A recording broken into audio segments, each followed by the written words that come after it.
That's it. That's your song? That's your song?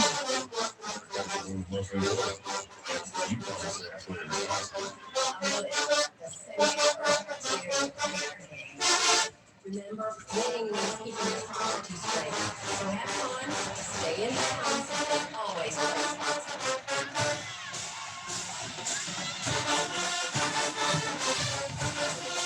Reggie, you the man. Thanks, Coach. I appreciate it. You got to get up and dance for me.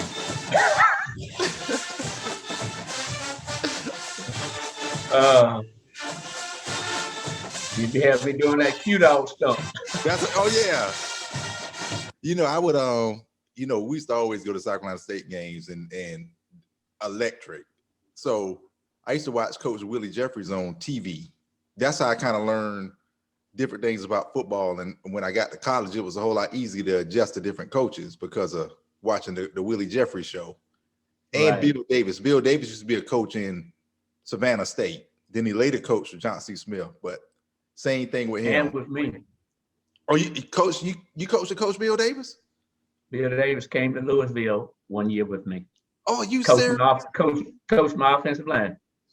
Oh, you know, I got to talk to Coach Bill Davis when he was at John C. Smith, because on the sidelines before the game, he's out there. He was like, "Hey, you from Hampton, aren't you?" I said, "Yes, sir." He said, he said, "You've been doing real good. You keep it up." And I was like, "Coach, I used to watch your show all the time." Oh, that's great, Coach Bill Davis. Yes, when he left John C. Smith and in that interim going into Savannah State, he came in and coached my offensive line. Oh man, it's a small world. Did he go to South Carolina State too? Or did Bill went to John C. Smith. Oh, he went to Smith. Okay, yeah. Oh, good. Well, Coach, before we start our third quarter, it's up to you now. We're gonna do quick hit. So we can do a hurry up offense in football, or we can do fast pitches in baseball. Which one you want? I'm at your disposal. Okay. All right. So we'll throw fast pitches. So these are just quick one answer questions, and you know they're coming at you rapidly. So what's your favorite sport? The sport of coaching at that time. There you go. That's good. What's harder, a no-hitter or a shutout? Oh, definitely a no-hitter. Okay. If you had you're playing in a game, football, 45 seconds on the clock, you're down by 7, you score. Do you go and you on the road? Do you go for 2 to win the game, or do you tie it up? On the road, tie it and go to overtime. At home, go for 2. So you rather win on the road and go for it on the. So you win. You go for the tie on the road, and then you want to win at home. Well, on the road, I'm gonna go to overtime because on the road, just getting that one play on the road to me is 60-40. If I'm at home, I'm gonna make a 2-point play. I just got that much faith that at home in front of our crowd that we're gonna pull this play out. So I'm gonna go for 2 at home. So that's good. So what play you calling? Because y'all ran the wishbone, didn't y'all? No. We went from I more or less monitored and adjusted all the way through. Because when I first started as a football head coach, I went from the pro-eye isolation off tackle sweep to the inside outside veer. Okay. To the 3 and 4 wide outs, to shotgun, no huddle. So we've done it all. You got to adjust to your talent, and you got to adjust to the level of play of your opponents. That is good. So did you would you rather blitz or have the base defense? Base. Okay. Blitz. If you don't blitz at the right time, you get hurt. Yeah, you get him. Yeah. What's gonna happen? Somebody gonna go over the top on you? That's it. Or break a long run. Yeah. So who's your favorite baseball team? Oh gosh. Oh gosh, that's a good question, Josh. You mean of all times? Yeah, yeah, of all times. I guess I followed the Yankees for years and years and years, so I guess the Yankees. The Yankees, yeah. Yeah, what about them was so special? They were on TV, looked like every weekend Yeah, that when we makes were coming through. kind of like the Redskins were. Yeah, like the Redskins in football. Yeah. All right. So, coach, you're facing the batter. You're the manager now. He hit 2 home runs against you already. Do you walk him or do you tell your pitcher to pitch to him? Inning and score. The score is 73. They're winning, and it's the 5th inning. Pitch to it. You gonna pitch to him? Take the chance? Okay. Well, I want to see what kind of character my pitcher got too. That's Is he gonna fold? Is he gonna fold after giving up 2 home runs, or is he gonna bite the bullet and say, "Here it is, me and you"? And the reason I say that, same exact thing happened to me in a ball game. Okay. Guy had hit 2 home runs off me. No. And we were up 1 run in the 9th inning, in the bottom of the 9th, on the road. And he came to bat with a runner at second with 2 outs. And coach came out and said, "You want to pitch to him or you want to walk him?" I said, Black, we're going to pitch to him. That's right. And struck him out. You could be the hero or the GOAT. There you go. But it's more or less in a situation like that to see what kind of character your pitcher has. I know in some circumstances, that's not going to fit every situation. Sometimes, yes, I'm going to walk him, because if they got someone following him who hadn't been on all day, a punch and Judy batter, then I'm going to take my chances with him. But in some instances, I want to see what my pitcher's made of. Yeah. So and that's great that your coach comes in there and he trusts you and say, "Hey, what you want to do?" Because you can look at a player in his eyes to see if he really wanted it or not, can't you, coach? There you go. You look him in the eye and you can tell right off if he doesn't look at you, if he's all frustrated, okay, we're going to walk him. But if he looks you in the eye and is all firm, let's go get him. Yeah. Or either that, you look him in the eye, he all frustrated, give me the ball. Yeah. You know what I'm saying? So no, that is definitely right, coach. Yeah. So this, and another question I gotta ask you, I always want to know this: what do coaches talk about before the game? To the team? No, to each other. When when you talk to another coach. Oh, the head coach when we meet out on the field? Yeah. BS. Yeah, I kind of figured that, Yeah. So yes, because with me, I don't want to be talking to him anyway. I want to get ready for my team. I'm gonna come out, how you doing? Shake hands, good this season, y'all look good, this, that, and other. Then I'm gone. I don't want to stand there and have a long, drawn out conversation with him. Okay. And that's not to be mean or negative to the guy. That's just getting me right for the game. Yeah, because we're not here to be your friend. Nope. Be your friend after the game. When I see After you, the game. yeah. So no, that makes sense. You don't want to get too chummy and too friendly. No. Yeah. Yeah, I got that same assassin attitude too, coach. So, well, we get ready to go back to our 3rd quarter, and we're going to talk about Buford. Good job, coach. So let's talk about Buford High School. What's their mascot again, coach? Buford Yellow Jackets. The Yellow Jackets. Okay. Yeah, this is Buford, Buford. Yeah, not Buford, not the Buford down in the low country. Charleston area, Little State, Yeah, the Buford Eagles are down in the low country, and Buford is in Lancaster County, right? Lancaster County, right. Mm-hmm. Is that 521, that road? Number 9 east toward Paisley. Yeah, number 9. Oh, got it. Yeah. So, coach, tell me about that experience. When you because you had to coach too, pretty much, when you coach and you taught, right? Oh, yeah, I've always coached and taught. It's never been a situation where I only coach, not in high school, but it was my first teaching position. It was my first head coaching position on a high school level. And needless to say, it was a learning track for both. Yes, sir. I had to learn how to do lesson plans. I had to learn how to teach. keep the kids motivated and involved in the classwork. And then at the same time, I had to learn how to put a team together, find Yeah. the best 9 or 10 people, and put them in the right positions to play the game. But we monitored, we adjusted, and we Yes, got sir. better. Yeah. How did you first teaching experience and first coaching experience? What were some of the challenges that you had?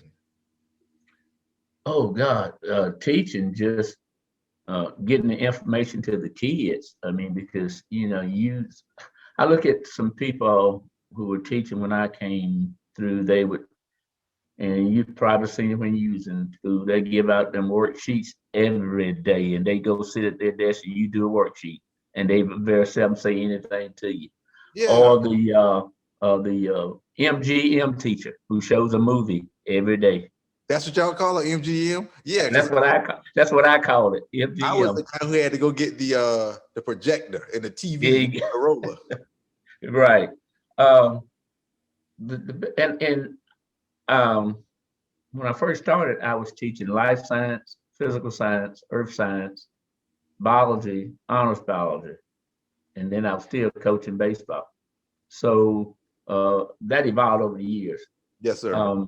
I tried to make my classes interesting, do different things, bring in different speakers.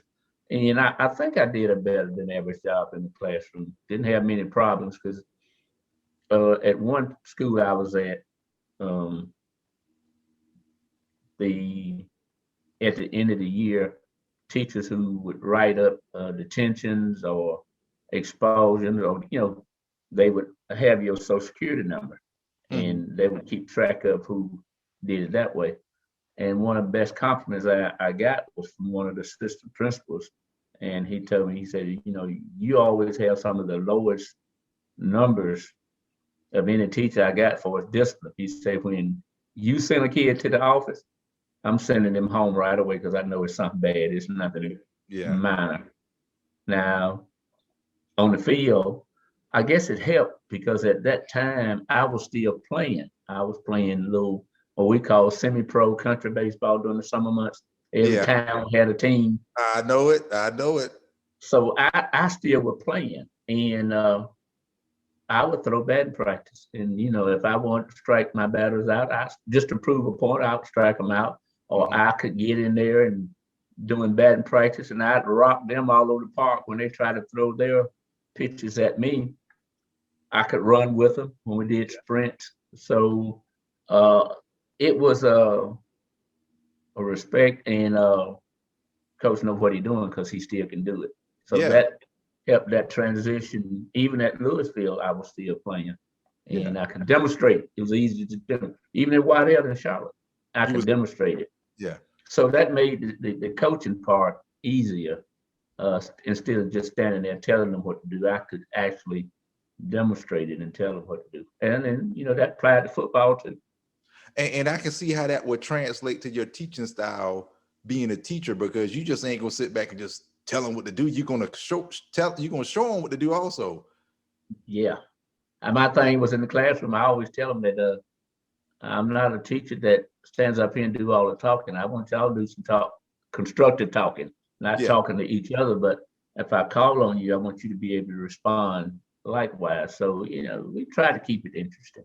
No, that's good, because in science, I got to be able to look at something or touch something. I just can't look at a book all day and say, okay, here's the core, here's the magma, here's this, and then expect me to retain it. You gotta have a model or something I can look at. Take me outside Sure. physical science. I need to look at an Yeah. earthworm or something. Well, see, even with my biology classes, we dissected the fetal cat. We had cats. Mm-hmm. So it was like a college. That's where I got the idea from, because my minor was biology. So at South Carolina State, in the lab class, we had to dissect the cats. Yeah. So when I got to Buford and Louisville, when we would get in my biology classes, when we would do the body systems, muscle, digestion, circulatory, whatever, bone, endocrine. We taught one day in the classroom, and then the next day we go to the lab and show them the actual part and demonstrate to it. So it was very Yeah. interesting. Yeah, we Mhm. did. I think we did a frog in the 10th grade. And I think in the ninth Yeah. grade, we did a eyeball. Yeah, and then, Yeah. I forgot about the earthworm. We did that too.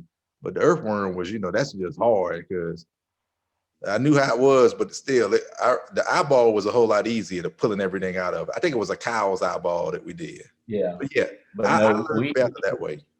we actually did a kit. I mean, we had to open him up and go inside and look at all the heart, the lungs, everything from day one all the way through. It was a year-long course. Yeah. Mhm. That was great. So, you always can kind of help people learn by showing them and doing it. I guess that kind of translate to being a great baseball coach also. Well, yeah, coaching period, because coaching is nothing but teaching, Yeah. whatever you said or not. Teaching is coaching and coaching is teaching. So it's, the repetition, the rote, the memory, but at the same time, you want to make it interesting, because if we're running uh, on three wides going downfield, or fly, curl in a box, a route, then I don't need to run that play six times. We need to run it once or twice and get it in. Yeah. If I'm in the classroom, if I'm discussing, the atom or how the heart beats or the blood flows, then if I go through it twice, everybody should be able to get the concept if you're paying attention. If you So it's mean basically the same. no, yeah, that makes sense. So after you left Buford, you went to Louisville. When did you go to Louisville? 1983. 83. And you had some pretty good baseball teams at Louisville, right, Coach? We did fairly well. We won 5 state championships. 5? One guy in 5. particular, his name is Brian Williams, right? That's his name. Brian Williams, Yeah, the he natural. when my dad coached Estill High School, he was playing then, and he pretty much was like, we seen it. I think I was like in the 4th or 5th grade, and man, he was fanning everybody. So was he that good, Coach? He was that good and more. Yeah. He was actually that good. He at South Carolina State, University of South Carolina, excuse me. He's the only freshman that has ever been on the cover of the baseball program guide, and Really? and he played every position except catch for the Gamecocks. Every position. Every position. In the supplemental draft after his junior year, he went from single A, double A, triple A, and the majors all in the same season. Really? Mm-hmm. When did you know he was a special individual? When he stepped out there in the 9th grade. And you kind of knew it? Those thoroughbreds, you can tell. Now he had a good cast of people around him now, because Brian Williams was super. Tommy Williams was a great pitcher. We just had some good players, but having a pitcher or 2 pitchers that throws 95, 96, and 91, 92 helped too. Yeah. Mm-hmm. So what's the other than players, what's the recipe of winning 5 state championships? Players, that's it. Players. Yeah. I'll tell anybody, players make coaches. There you go. I look at some of the people like Duke's Coach K. Yeah. But he's struggling now, but for a while, won all the time. Mm-hmm. But look how many people he sent to the pros. Look how many athletes he have. All your big time, well, small time. If you win and win consistently, you win with athletes. That's right. High school programs, the Greenwoods, the Somervilles, the who else win a lot in football? The Burns. Yeah. Then in baseball, the Bambergs that win it all, and the Chapins. Basketball, the George Glimp at Eau Claire, and all these people who win, even Bennie McMurray at Louisville. You got to give them credit, Coach. Yeah. You win with athletes. That's right. Now you got to coach the athletes. You got to get the best out of the athletes. The worst thing you can do as a coach is have a great nucleus of players and don't get the best out of them.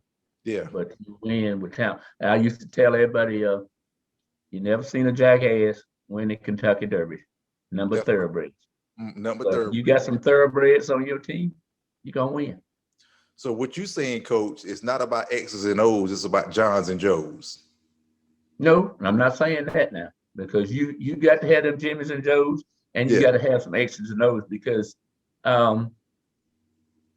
why put your team in a wishbone offense if you got 200 and 210-pound offensive linemen?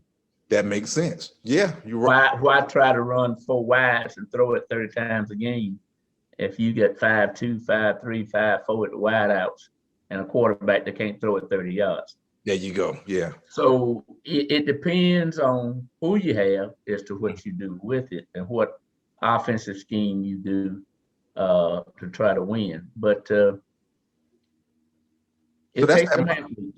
That's that monitor and adjust that we keep talking about, right? Monitor it. That's it. But great athletes, I'll tell everybody, great athletes make great coaches. Has there been any games that you should have won, but like, man, have any state championships got away from you? Because if you win 5, I'm pretty sure it's some that you kind of got close to, you didn't get. Did you get to any that and you didn't win any? Yeah, the two runner-ups we didn't make. We have 5 state championships and 2 runner-ups. We didn't get there. And in football, we got 3 state championships, and then 2 we lost. We lost 1 in overtime. Regulation, I still remember, against Lakeview. Regulation ended 0-0. No, yeah, 0-0. But late in the 4th quarter, we ran 176 yards. William Strong took sweep left 49. Still remember today. Pro left 49. Took it 76 yards. But then we had a holding call from the wide out position. Oh no. Could be, could not be. But we ended up losing that game in overtime. And then the next game, we were just lucky to get back there because we had went 2-7 the previous year, and the next year we come back and go 9-5 and lose in the state championship game. So we just have to get back to the state. Yeah. That's good. Yeah, that's a turnaround. That's a turnaround. Yeah. So winning the state champions is good, and I know you know that feeling, but losing it's a different kind of feeling too, isn't it, Coach? It is. And here again, it's when the kids come off the field and you knew they laid everything on the line. Yeah. And that's it. If they've given you everything they got, everybody can't win every game. That's right. I found that out a long time ago. Fortunately and thankfully, I've had more wins than losses in all my sports, all my years of coaching. But when the kids lay it on the line and give you everything they got, and they come off that field and you lose, hug them. Great job. We'll get them next week. Or if it's the last game of the year, we'll get them next year. That's all you can ask for. Just love them the same. So, because you have a lot of coaches, I know you're not like that, but you have a lot of coaches when the team loses a state championship game, they forget that we in the state championship game. Everybody did not make it to the state championship game. All these only two. Right. Only two. And they don't celebrate. You lost, but is it really, you didn't win the game, but did you really lose? Yeah. And that's and people have asked me, well, would you rather lose by 1 or 2 or get blown out by 25 or 30? No, 1 or 2, man, because that means we still was right in there nicking and ticking right there to the very end. And I've been on both sides of that. On both sides of that. Yeah. So that's because but see, when you lose by 35 or 40 points, they just was better than you. Nothing you can do. When you got out the bus, you probably lost the game. But when you lose by 1 or 2, it's like you can pretty much point to 2 or 3 plays that said we could have won this game. Whether it be somebody missed a block, they came in on a blitz, quarterback fumble, you didn't get the first down on 3rd and 2. It's something that you can really point to quick. And those are some of the hardest games to watch film on and assess. I'm trying to think when it was, because one of the guys you went to school with, Charles Z. Douglas. Zed Douglas. We played Calhoun Falls for the upstate championship at Louisville. Zed took the ball in the end zone and semi-spiked it. Yeah. And the ball came loose. Now, your ground can't cause a fumble in the end zone. And the official on that side allowed Calhoun Falls to pick the ball up and run it back to the 40. And we ended up losing that ball game 21-14. But the touchdown would have won it because we lost in overtime. So that one hurt. Now that one hurt. Oh, look here. I heard it from football season to basketball season to baseball season. So that next summer, I called a coach from Calhoun Falls and I told him, we come to Calhoun Falls to scrimmage. I got to get you one more time. I got to try at least. We went 2.5 hours, 3 hours for a scrimmage, not a game, for a scrimmage, just to get that out of my soul. Yeah, you had to get it out, ain't it? Had to get it out. So I'm pretty sure your family had to hear about that all summer. Oh God! Take that tape out. It's not gonna change anything. You still rewind it. Right. It's like, okay, are we gonna watch? It's like when you go to a fast food restaurant and they mess your order up, and you like, man, they messed my order up, and your wife like, oh, either you gonna take it back or stop talking about it. You know, what you gonna do? So being a coach and your family, they got to be very supportive, don't they? Oh yes, it's not only one person; it's the whole family. It's the family. Yeah. And then because coaching, you're away from home a lot, late hours, and if your family is not into it, then it can put a strain on the relationship. But I give my wife a lot of credit. She's supported me very well. She's also in a class by herself because in my retirement, I've started umpiring in college softball. Oh, you did? And, okay, yeah. Yeah. And she's a softball umpire too. Oh, so y'all do it together? Well, we don't do many games together. She's big time. I'm still I'm not little time, but I'm not as big time as her. She's D1, D2 umpire. She's done the national championship 2 years in a row, the Division II. Coach, you didn't get me an exclusive. Let me know now. I'll interview her too. Just say the word. That's great. So y'all got a softball, baseball, football, any other balls that I need to know about? Well, I did basketball umpiring too, between football and baseball. Which one is toughest to umpire? Oh, basketball. How come? It's just when you say tweet, everything stops. So you either got walk, violation, foul. Football, throw the flag, let the play go downfield 30 yards, bring it back, wave it off if I need to change my mind. Yeah. Baseball, baseball is ball strike, outside. Baseball is bam bam too, softball. Yeah. But those two are football is always the easiest call. I tell anybody that. Okay. Yeah. That's what I learned at football. And I guess football probably easy too, because you're not all the way up on people too. You know the field and the stands are. Oh God, yeah. You got the distance away from them. Basketball, man. You a popcorn throw. Yeah, you a popcorn throw away, aren't you, Coach? That's right. No, that's great. Well, Coach, we're gonna get down to our fourth quarter, and then we're gonna talk about how did you use sports to influence these young men and change lives. Okay.